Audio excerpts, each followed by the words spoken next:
Ayan, pwede na pong makaupo.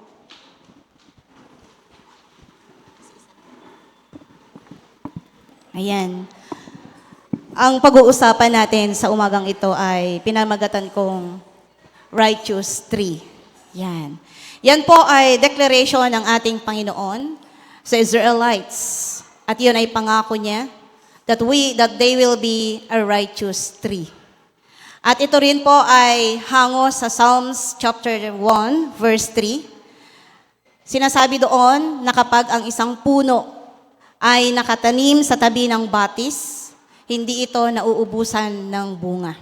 Season or hindi season ay namumunga ang punong ito. Yan. Ang tree na tinatawag dito ay ang mga anak ng Diyos. Okay.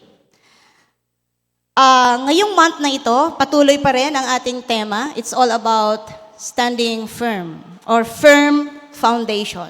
Yan. Sa binasa po kanina sa Book of Isaiah, ito po ay binasa ni Prophet Isaiah. Yung sinasabi niya doon na that the Spirit of the Lord is on me is hindi yung siya yung tinutukoy niya. Kundi ang tinutukoy po dito ay ang ating Panginoong Jesus. Na kung saan itong Isaiah 61 verses 1 to 3 ay nababasa din sa Luke 4:18 to 19. When Jesus Christ stood in the synagogue, He read this word from the book of Isaiah. Na sinasabi niya doon that the Spirit of the Lord is on me. Ibig sabihin, in the New Testament, yung prophecy sa Old Testament ay na-fulfill in the New Testament. At sino yung fulfillment? Jesus Christ. Jesus Christ is the one speaking here. That the Spirit of the Lord is on Him. Okay? In verses 1 to 3, sinasabi doon, merong revelation na sinasabi doon. Okay? At ang revelation na sinasabi doon is to bring good news. Ano kaya yung good news na to? Yan. To heal the brokenhearted, to proclaim liberty to the captives, freedom to the prisoners. Proclaim the year of the Lord's favor and the day of God's vengeance. Ang vengeance na tinutukoy dito is God's salvation. To comfort all who mourns, give them crown of beauty instead of shame or ashes. Festive oil instead of mourning. Splendid cloth instead of despair. And they will be called righteous trees, planted by the Lord to glorify Him. Yan. So, sino ba ang, kanino ba niya sinasabi itong binasa ni Isaiah? Sa mga pinili ng Diyos. Sa mga people of God. At sino yung people of God? Ang mga Israelites. Alam natin yung kwento kung ano yung nangyari sa mga Israelites. They were ruined. Bakit? Because they were invaded by other countries. Sila ay nasira ang kanilang bayan. Nawasak ang kanilang proteksyon. Ang makapal na proteksyon nila as yung pader ng kanilang lugar. Talagang sinakop sila ng ibang bayan, ng ibang bansa. They were slave. Naging alipin sila. And you know, hindi lang nasira ang kanilang bayan, even their spiritual life. No? Nasira. Why? Alam natin yung kwento that the Israelites, kahit sila yung pinili ng Diyos, at talagang ibinigay sa kanila ang batas, binigay sa kanila ang Word of God, but they did not follow. Instead, they followed their own desires. They committed different sins. Kaya sila ay ruined. They were destroyed. But, wow, how good and how faithful is the Lord.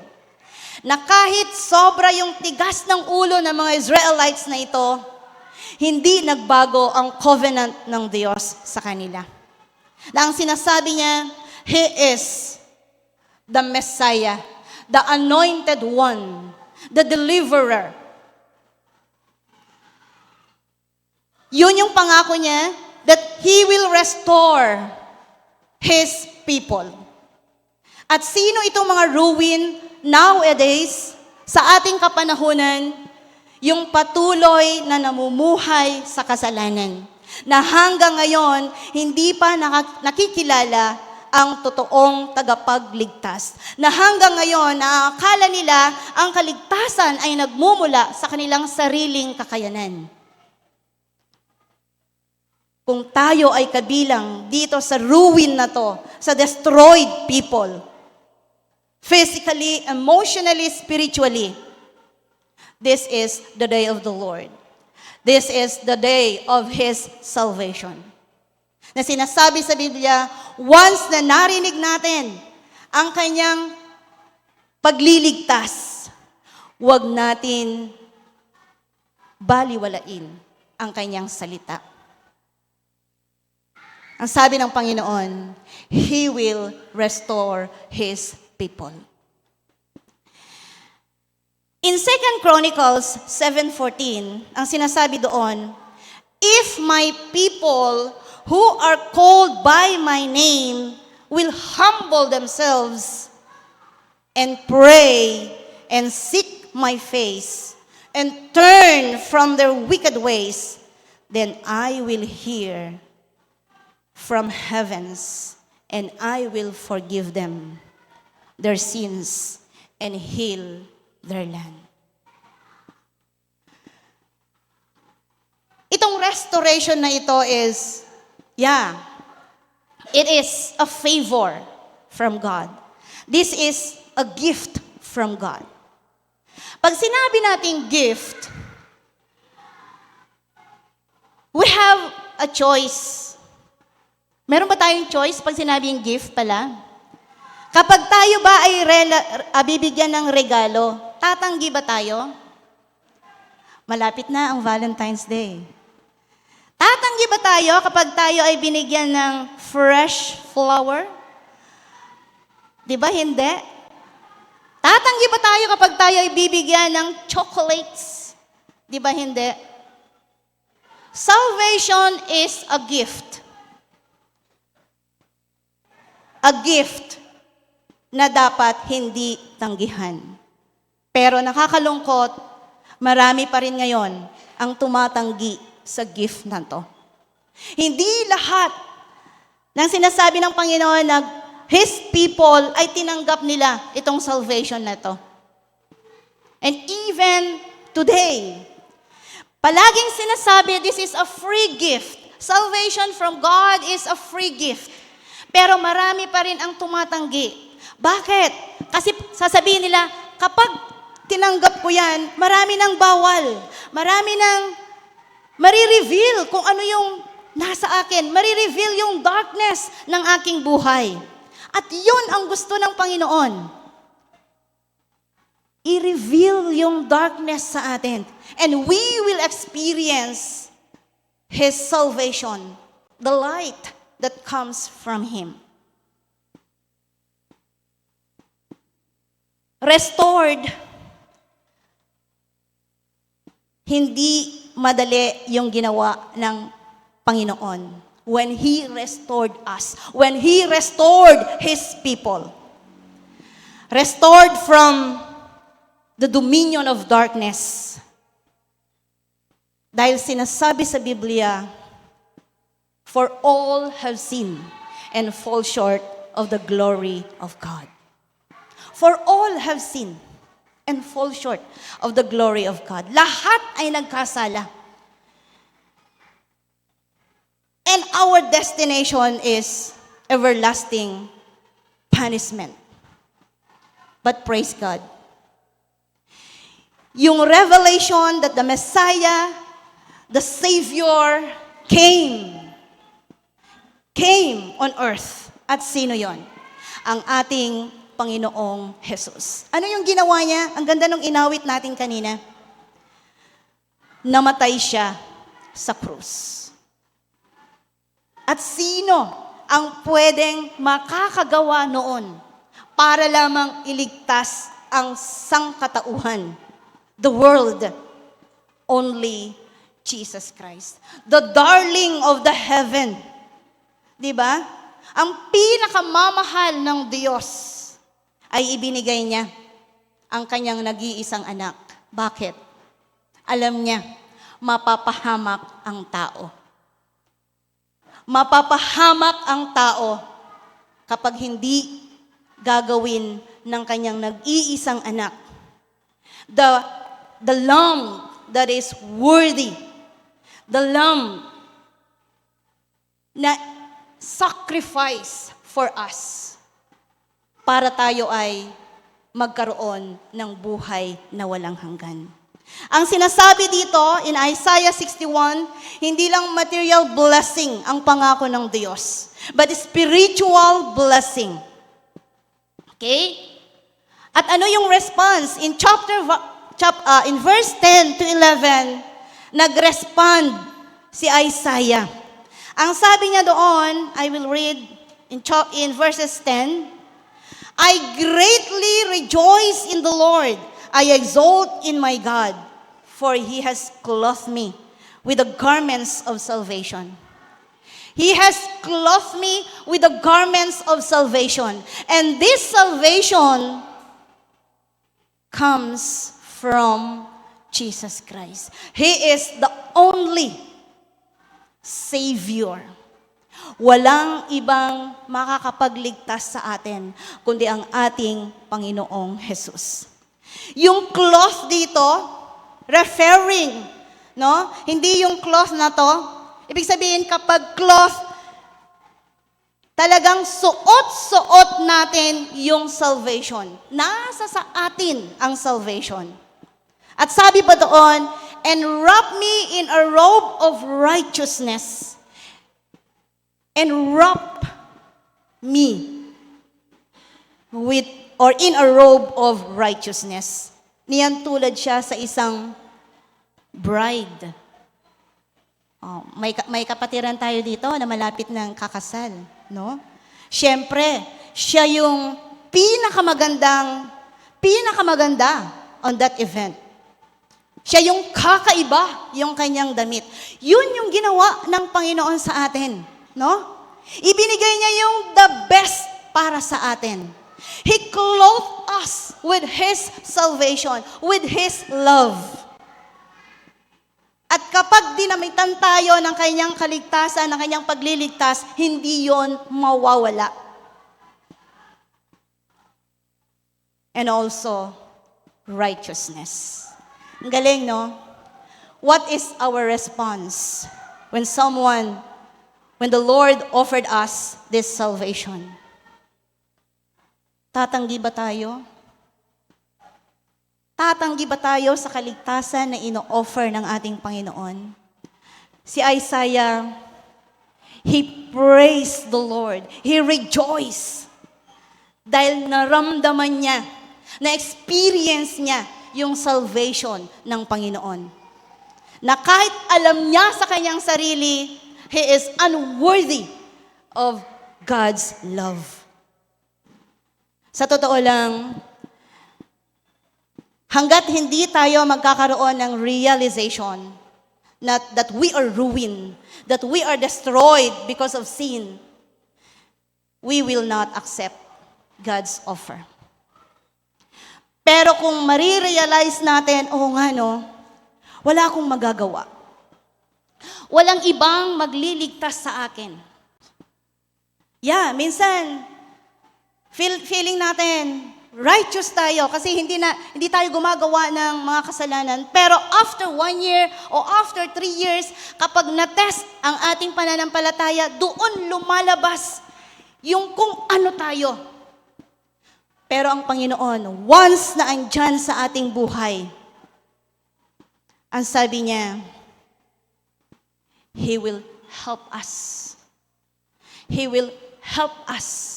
He will always rescue us in times of trial. So ano ang response natin? When God is speaking to us through His Word, what is our response? And if we responded to His calling, to His gift, meron tayong responsibility. Kapag nasarapan ka doon sa ibinigay ng halimbawa, ng friend mo na chocolate, ikaw lang ba ang kakain nun? Anong gagawin mo? Share. You share the blessing. Share the salvation to others. Kaya nga, ang team ng mission ngayon is to share the gospel. We will saturate this place. Maligaya. Kailangan, wag natin angkinin yung blessing na yon. We have to share it. We have to declare God's salvation. That is our responsibility. At alam ko, ganun ang ginawa ng mga Israelites. Hindi sila huminto. Kaya nga hanggang ngayon, pinag-uusapan natin itong mga Bible characters na ito. They were the great witnesses doon sa ginawa ng Panginoon. Sila yung halimbawa natin to move on. No?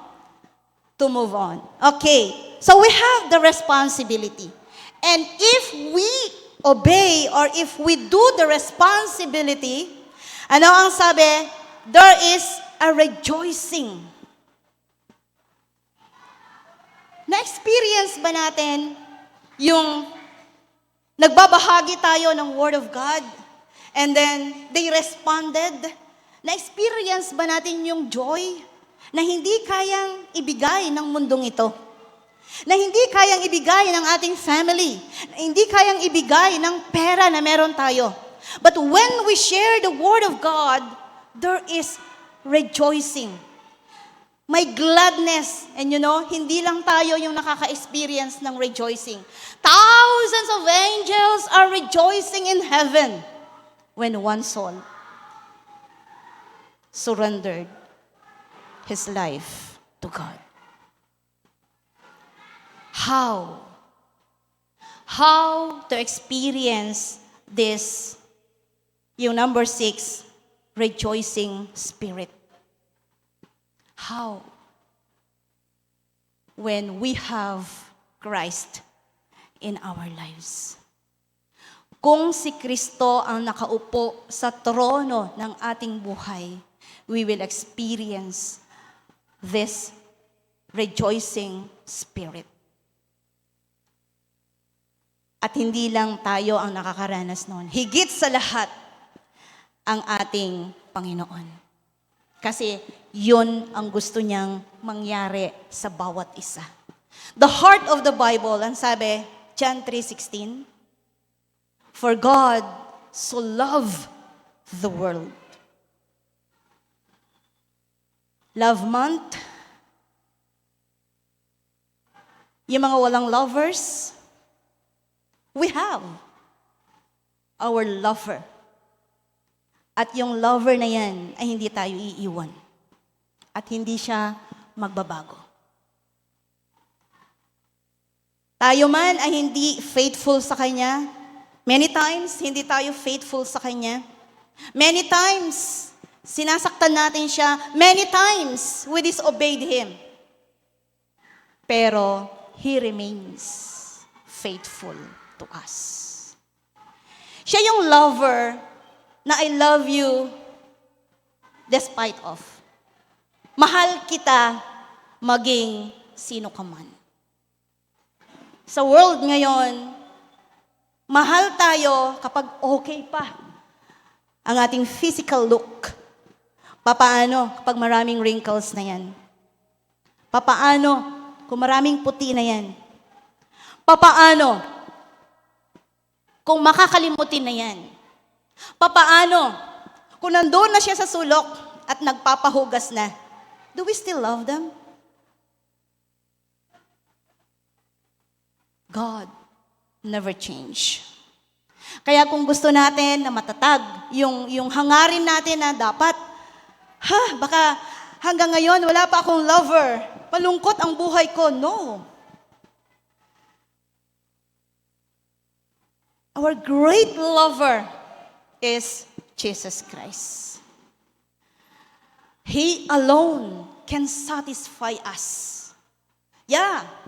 May mga gawain na masasatisfy yung ating desires, but just a moment, saglit lang yon, yung satisfaction na yon. When we receive something, wow, flowers, chocolates, mamahaling gifts, saglit lang yon. Pag nawala na yon, wala na. Pero yung ino-offer na pag-ibig, na gift ng ating Panginoon, everlasting. Hindi nawawala. At yun yung pangako niya sa atin. He will never leave us, nor forsake us. Many times, we disobeyed Him. Many times, we hurt Him. Pero anong ginagawa ng ating lover? Ng ating great lover?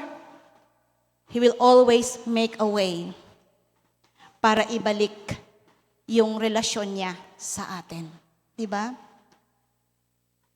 Ganon ang pagmamahal ng ating Panginoon sa kanyang bayan. Sa kabila ng kanyang unfaithfulness, sa kabila ng unfaithfulness ng kanyang bayan, God remains the same. Hindi siya nagbago.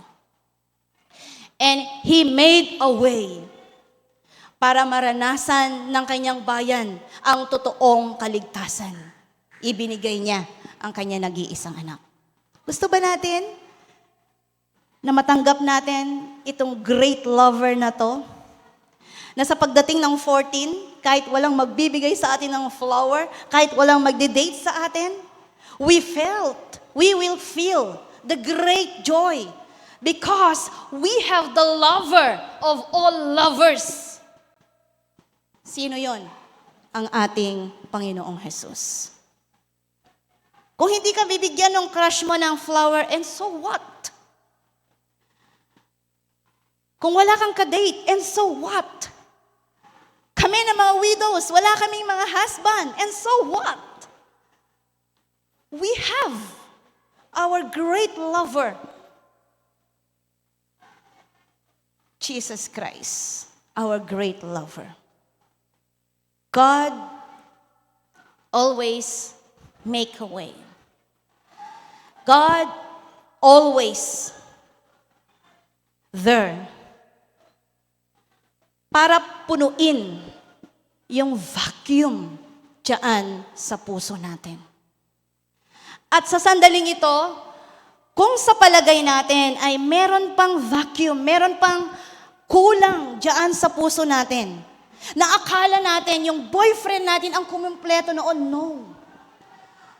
Na akala natin yung girlfriend natin ang kumukumpleto noon, no. It's only Jesus ang kumukumpleto doon. Kaya, mawala man, hindi ka man binate, di man siya maganda, di man siya pogi sa paningin mo, once na na-experience natin yung great lover natin, sasabihin natin, you are more than enough. Kaya ba natin sabihin yon? Jesus is more than enough. That Jesus is my everything. Okay? He is our everything. He is our more than enough. Ang daming Ang daming pwedeng, magkakos sa atin ng worries, ng fear in this world. Kung nabalitaan ninyo na ng Amerika na daw ay lahat ng mga trabahador ng Amerika dito ay kukunin na, ibabalik na sa kanilang sariling bayan. Anong mangyayari sa ating economic? Yan. Pero Christ is in us. The great provider. Lahat ay nasa Kanya. At kapag meron tayo, Kristo sa ating buhay, sa ating puso, sasabihin natin, I am more than enough. You are more than enough. Jesus Christ is more than enough. So sa umagang ito, anyone who wants to receive the gift of salvation, kung gusto ninyong tanggapin ang salvation na ino-offer ng ating Panginoon, this is a free gift. You may pray. You may pray this prayer. Lord Jesus, I accept. I realize that I'm nothing. I realize that I need you. I realize that I've sinned before you. And right now, I believe that you alone is my salvation. Ikaw lang ang makapagliligtas sa atin. Kaya binubuksan ko ang aking puso at pinapapasok kita bilang aking Diyos at tagapagligtas. Kung gusto mong tanggapin the greatest gift today, you may pray that prayer. And when we pray, anong sabi niya sa Chronicles? Uulitin ko. If my people who are called by my name will humble themselves and pray and seek my face and turn from their wicked ways, then I will hear from heavens. At ano ang sabi niya? I will forgive their sins and heal their land. Napansin niyo ang Israel ngayon, hindi natatalo. Kasi sila yung chosen people. And don't we know that we are also the chosen people of God? And if we are the chosen people of God, maguluman ang paligid natin, walang makakagapi sa atin. Because we have the powerful God in our lives. Wala tayong ikakabahala. Ano man ang mangyari sa mundo, wala tayong ikakabahala. Because we have the powerful, the mighty God. So this morning, napansin natin, lahat ay are. There is a revelation. At yung revelation na yon, the Savior at nangyari. Okay? Ang fulfillment is in the New Testament. Why? Bakit kailangan may tagapagligtas? Because people were destroyed because of sin. And ano yung pangako ng ating Diyos sa atin? When we come to Him, He will restore us. And of course, ito yung pangako niya, what is our response? We have to accept. Accept the offer. And then after accepting the offer of salvation and righteousness, we have our responsibility. We have to share that blessing to others. And after sharing to others, we will continually feel the Spirit. We will experience that rejoicing Spirit in us.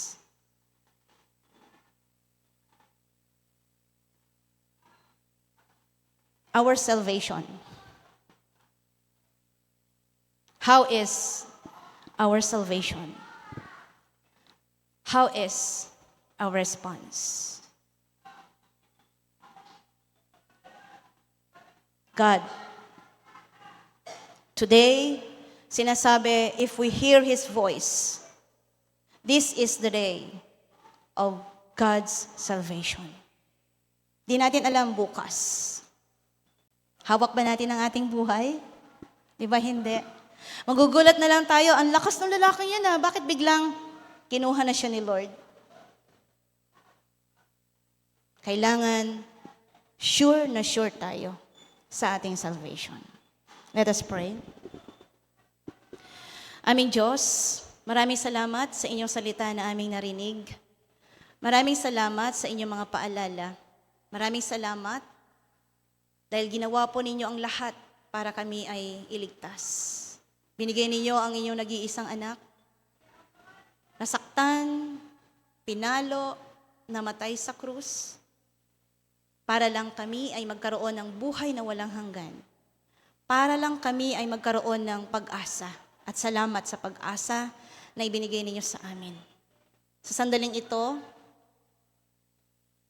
manangan po kayo ulit sa aming buhay. Kayo po, Panginoon, ang ninanais namin na umupo sa trono ng aming buhay.